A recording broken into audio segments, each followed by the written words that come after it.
नमस्कार दोस्तों, बहुत बहुत स्वागत है आपके अपने चैनल फ्री बिजनेस हेल्प में। दोस्तों, जैसा कि अभी मौजूदा हालात में टीवी चैनलों पे भी आपने देखा होगा, सारे देश हाथ धो के पीछे पड़ गए हैं चाइना के।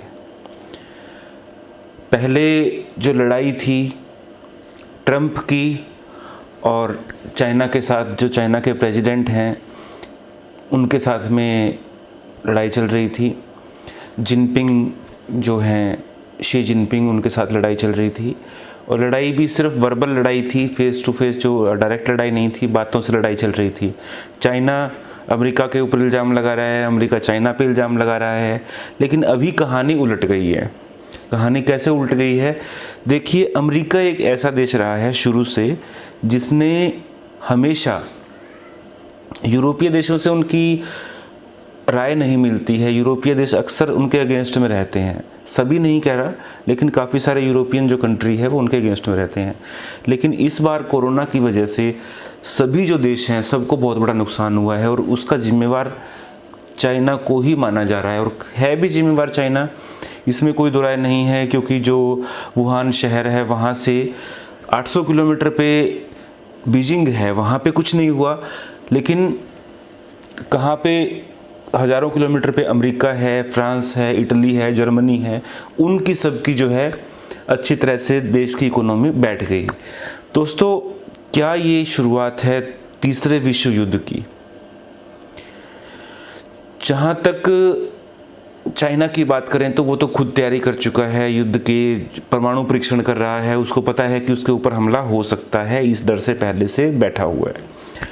अब बात करें अमेरिका की, और इससे पहले हम बात करेंगे कि अगर ये युद्ध हुआ तो हमें फ़ायदा होगा कि नुकसान होगा।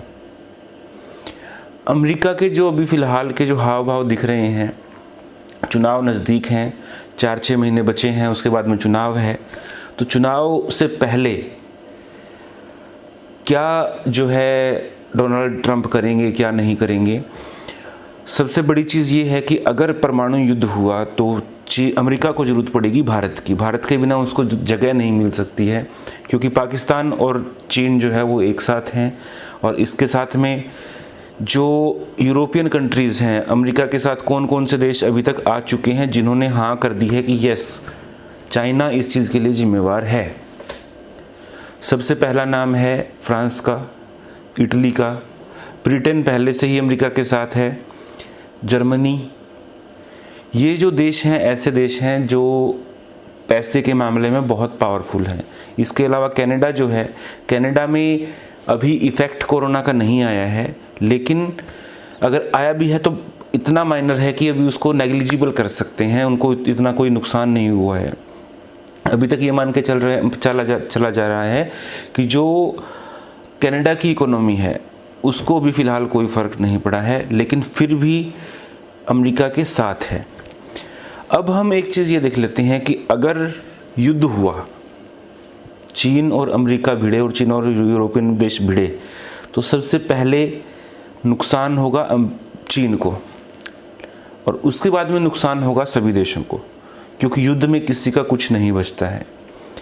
लेकिन अगर युद्ध नहीं होता है, सिर्फ इनकी जो है आपसी लड़ाई चलती है, अमेरिका चीन के खिलाफ है और यूरोपियन कंट्रीज सारे चीन के खिलाफ होते हैं, तो उस केस में हमारे देश को बहुत बड़ा फ़ायदा होने वाला है। कैसे फ़ायदा होगा?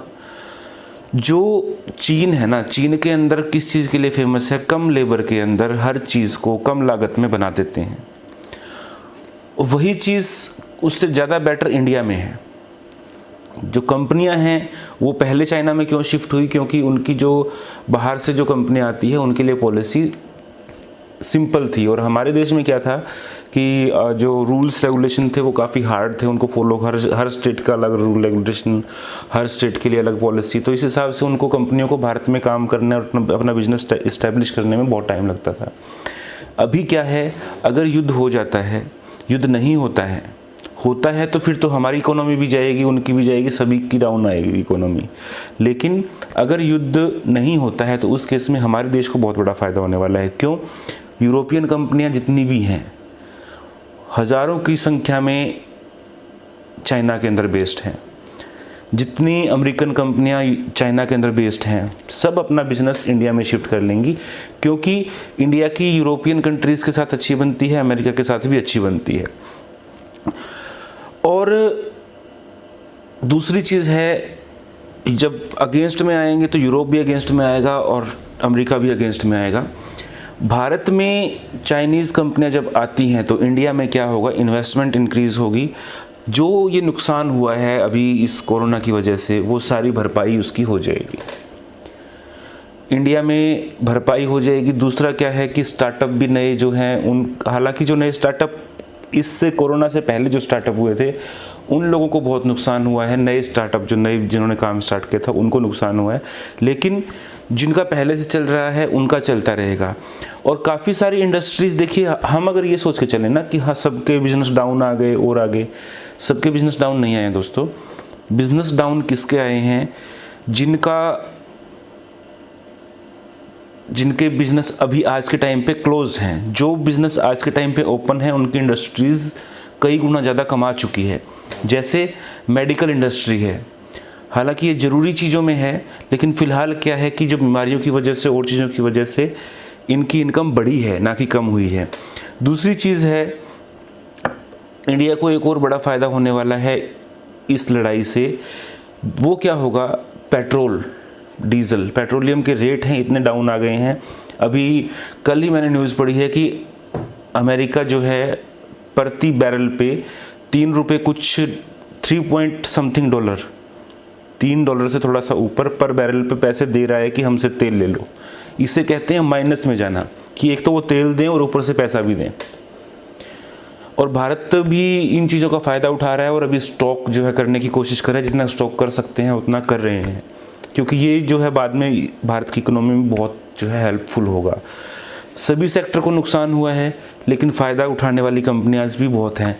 और भारत को फ़ायदा तेल से भी होगा, युद्ध से भी, युद्ध नहीं होने से होगा।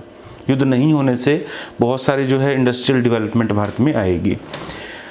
अब एक चीज़ और जो है, नए स्टार्टअप अगर आप करने का सोच रहे हैं, जो लोग पहले जॉब कर रहे थे उनको ये समझ में आ गया कि जॉब से आप घर तो चला सकते हैं लेकिन सारी ज़िंदगी नहीं काट सकते।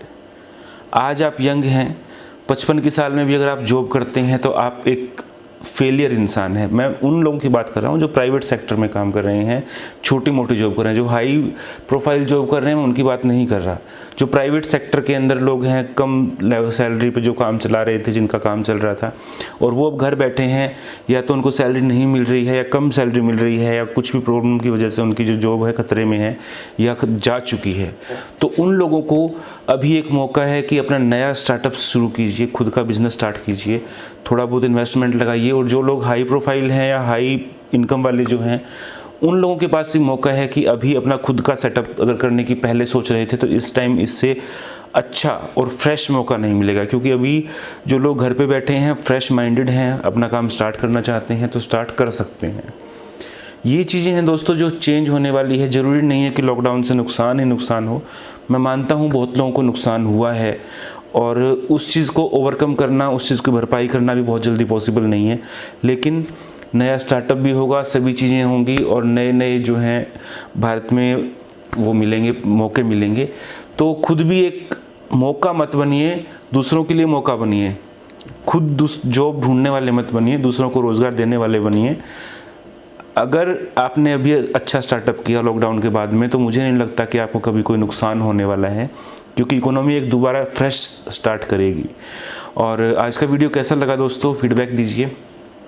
काफ़ी जो है अभी मैं भी लगभग घर से ही कर रहा हूँ, जैसे कि मेरा मीडिया का भी वर्क रहता है, तो अभी मीडिया पे थोड़ा ज़्यादा फोकस चल रहा है, इसलिए मैं वीडियो नहीं बना पाया, उसके लिए माफ़ी चाहता हूँ। लेकिन अभी जो है रेगुलर मैं वीडियो लाऊंगा आपके लिए।